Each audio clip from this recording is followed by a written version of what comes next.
audience knows, Anna, but you're a pioneer of Six Senses and the founder of Raison d'Etre and a whole host of CV, which I won't go into now. And you very kindly agreed to come to London this March to speak with us.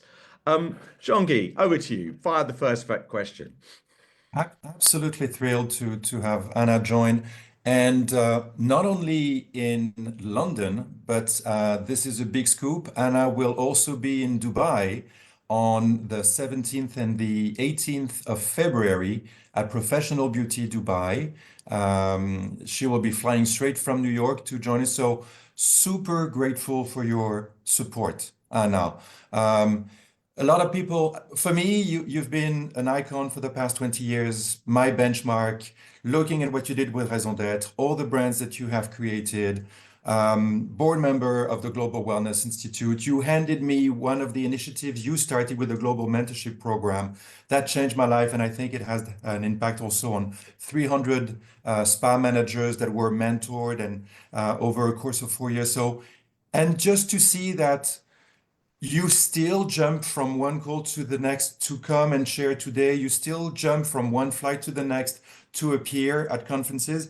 It means a lot about the legacy that you are giving, the inspiration that you are giving, and the empowerment also that you are trusting people. So thank you, thank you, thank you. Merci beaucoup.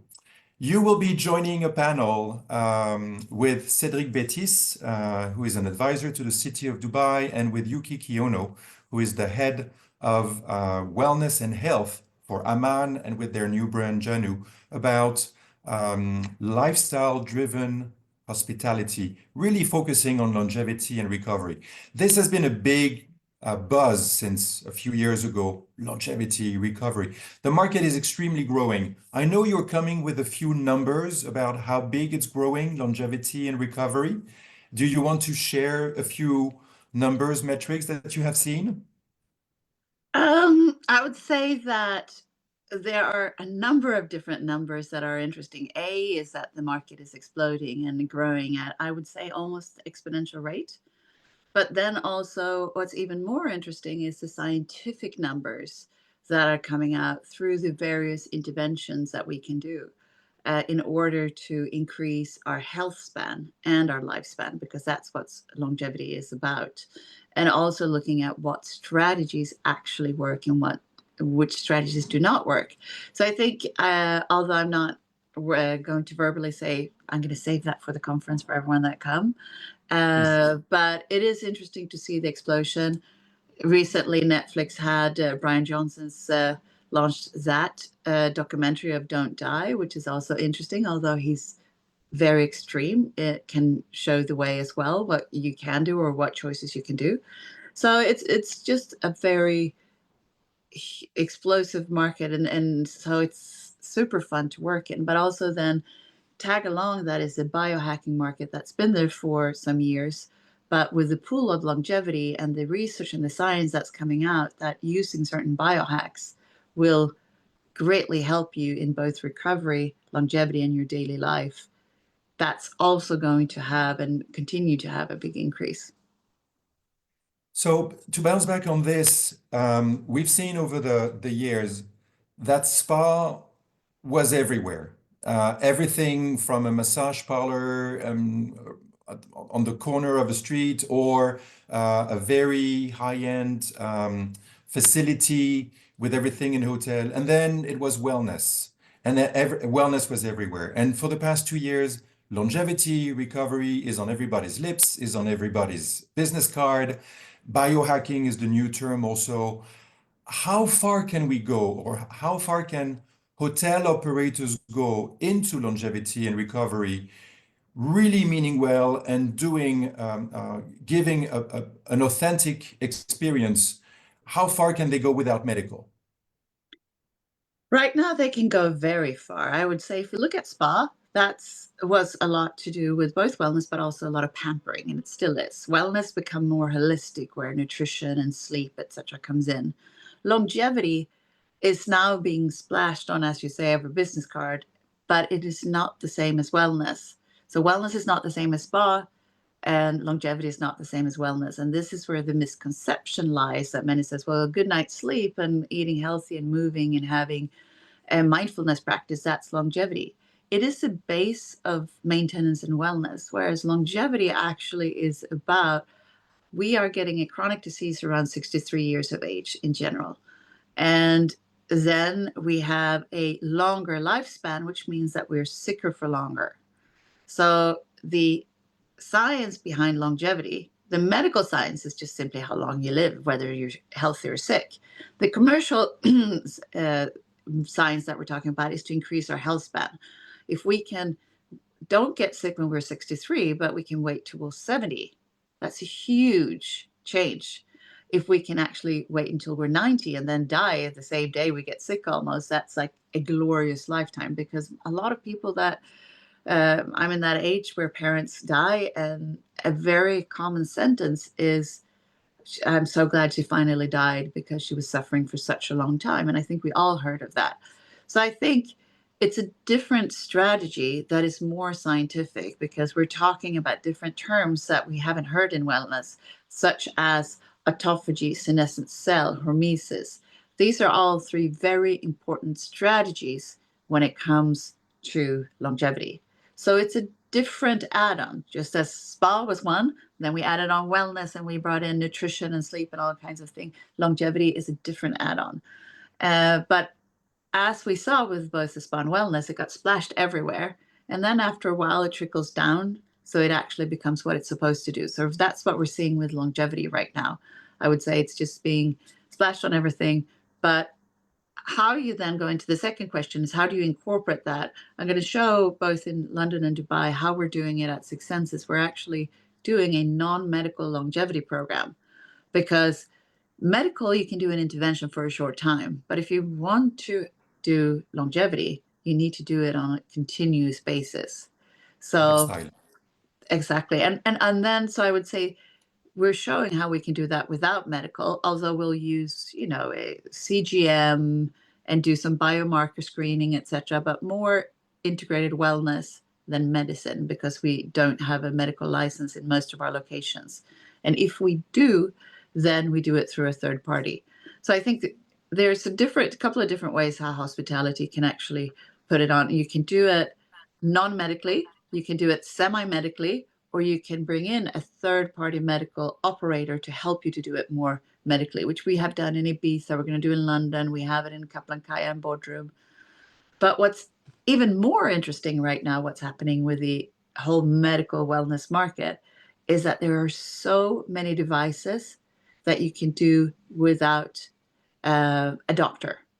But you can take blood measures, you can take ketone measures, you can take stress measures, you can take cortisol, you can take progesterone, you can do all of those things that you normally went to a doctor, you can now do at home or at a wellness facility. So the whole market, and with AI coming in as well, everything is shifting. So my future prediction is that medical will not be necessary, even though we will do medical. You can have medical outside, but we can do medical without having a medical license, due to how the whole market is going right now. When Anna, you said CGM, you mean continuous glucose monitoring? Correct. Sorry. okay. Excellent. Thank you for spelling that out, Shangi. Anna, you're, I suppose, most famous in the world, our world of Six Senses. If I am spa director of my own spa, or I have to report to a hotel group, I'd be saying, well, Six Senses, they're on a different planet to me. Where do I start as the spa director of perhaps something that's not so seen as luxurious? What advice have you got for that person? I would say it depends on obviously who you are from the very beginning, and if you're good at therapy, or if you're good at finances and looking at, what do I need to really understand the business in totality. So I would say there's some really good spa management educations out there that you can take as well. So if you're into that, I would take that education in whatever capacity that you need to learn in order to progress. And then I would start getting operational understanding what it is to actually work in a spa the day-to-day operations or in a wellness facility, and understand what a therapist goes through, because when they do massages and do take care of guests all day, whether it's more advanced or less advanced, it's a really emotional and physical strain on each person that does that. So that has to be recognized and managed differently. So understanding that. And then there is so much educational materials in terms of podcasts. And you have, Herberman and Atia and Sinclair. You have so many fantastic podcasts that you can continue just kind of learn every day on how to acquire a better understanding of both wellness and longevity. And then you can apply, because the directors, the wellness directors and spa managers that we have in our locations, they are not know-it-all experts, but we give them a lot of education. Right now, we're doing a female health education. We've done sound bath education. We're going to do breathwork education. So we're giving them continuous education. And so and then, of course, what we're already doing. So if anyone, we always need good wellness director and hungry people who wants to develop and wants to give service. So I think please do apply, because we need it, and with Raison d'Etre. But otherwise, I would say look at where you're at and where you want to be and what knowledge you need to acquire. Take one of the very many good spa manager courses that are, Cedesco has one with Raison d'Etre, but that's an accredited spa management course, and fill up those gaps and then have continuous learning and then find the best job possible for you. And well, thank you for that as an individual. And if I'm the director of the business, where do you think is realistic for a group that perhaps may not be all encompassing as Six Senses is to start? Where does my spa start if I want to take the longevity road? Yes, I need to research it, but where would you give me some pointers of where I should be looking to start if I want to offer that facility? Yes, and it's actually where we started with Six Senses. When I joined Six Senses a very long time ago, 13 years now, I said, if we're going to take it to wellness, we need to create systems. So it's not dependent on people. So getting experts in are very good, but we built systems so that we can scale. And that's actually the whole secret to Six Senses success in wellness, is that we have a system. We have this same integrated wellness screening in every location, biomicro screening in every location. And then people come and go, but they buy into the system. We have the same food system in every location, and chefs come and go, etc. So taking time, and there is a book for small businesses that I recently read called The E-Myth, which many people have read, but it talks about also thinking about your small spa or business that you have, or one, and thinking about that, let's franchise this, even if you never do that, but just thinking about how you franchise. Then you have to systemize the approach so you can scale it, because when you systemize, then you can grow exponentially. And that's what happened to Six Senses. Basically, it's not that we're so good with wellness, it's that we have the systems to support it. So I would say and it doesn't matter if you're just one spa, think about it as you're going to franchise this to 10 other locations. What do I need to do so it works like clockwork when I'm not there? And then you create those systems. And that's where I would start, because then you can get the research, and you start with, of course, you have a system on how do you do massages, how do you take care of the guest, but are they written down? Are they documented? Are they trained? Are they quality controlled? So those are the things that I would start with, and it's not to get the coolest new idea. And one would think that it's about putting the roots down so that you can grow, and then you can bring in new cool ideas. But even when we do bring in new cool ideas, like we're working with Dr. Mindy Pelson launching a worldwide female health program, we still have spent about a year and a half now on creating the system for it before we launch it. And now we're testing it in 5 locations, and then we're going to do a total launch before the summer in all locations. So systems but if we could have launched it a year and a half ago, but then it would probably fallen over because someone leave and something happens. So that is my biggest advice to any business owner. Thank you.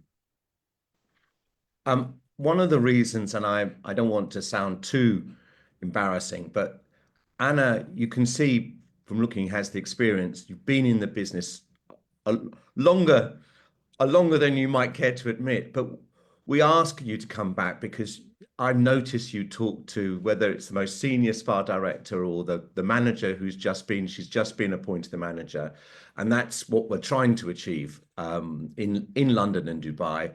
That you learn from your peers, you learn from your junior, you learn from your senior. So that ethos is really important, what we're trying to achieve in London on the 2nd and 3rd of March. Over to you, Jean-Guy.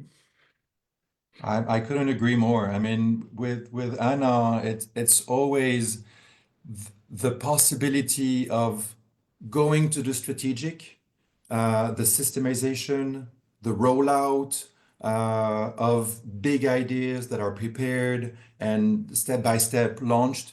But it's also the nitty-gritty. And I know she's passionate about all things medical. There used to be a time when it was all about the microbiome and how we can change the microbiome through the stools of someone who's extremely healthy. And you didn't research that.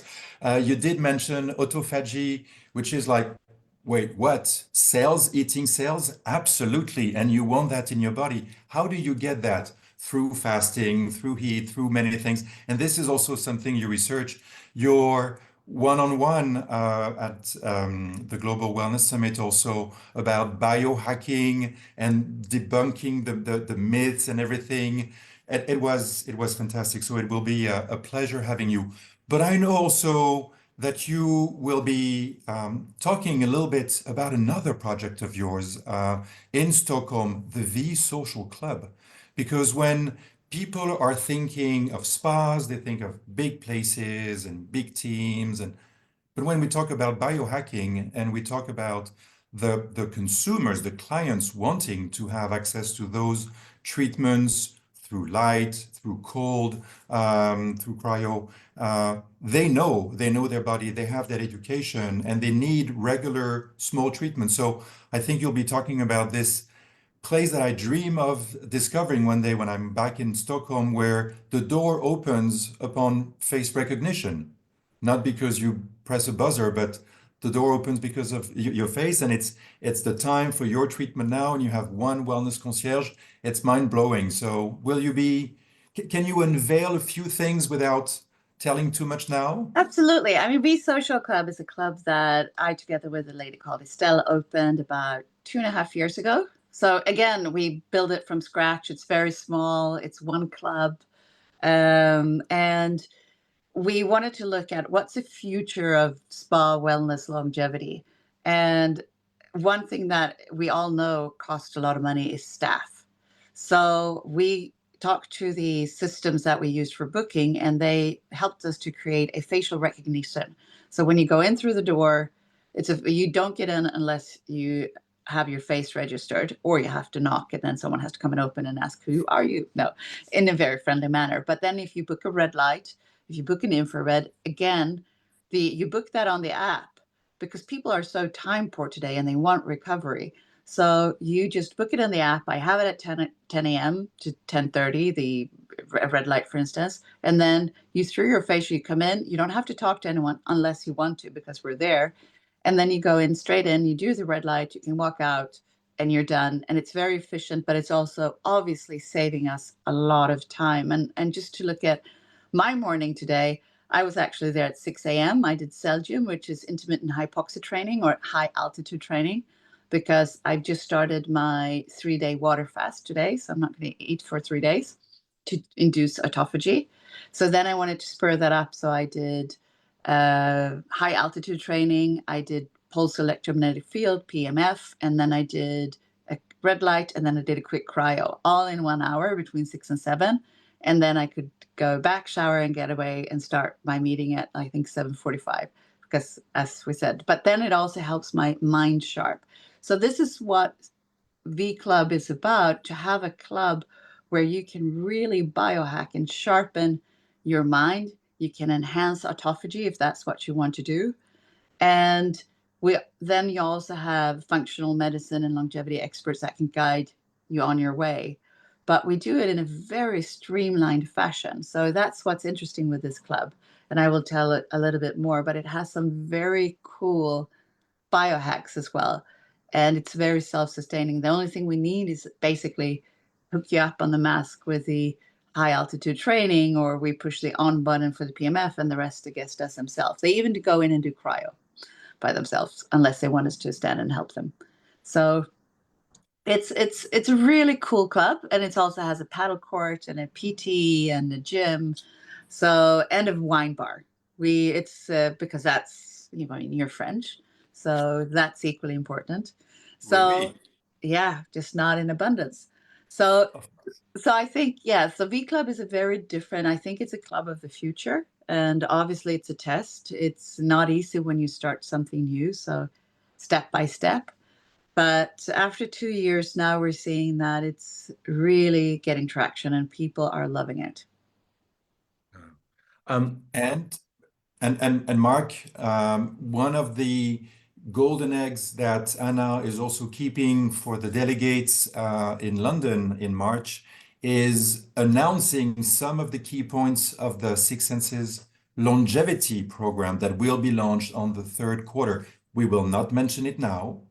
You need to be in the room. You need to be at London Excel on March 2nd and 3rd, especially on 2nd when the panel is happening, to hear about what's going to be unveiling a program coming up on the third quarter. But my lips are sealed until now. Anna Bjurstam, Jean-Guy de Gabriac. We will see you on the 2nd and 3rd, if not before, in March in London. worldsparwellness.com, everybody. Anna, thank you for giving me up your time, and safe travels. All the best. Thank you, Mark. Thank you, Jean-Guy. All Thank the you, best. Anna. Thank you, Mark. See you soon. See you soon.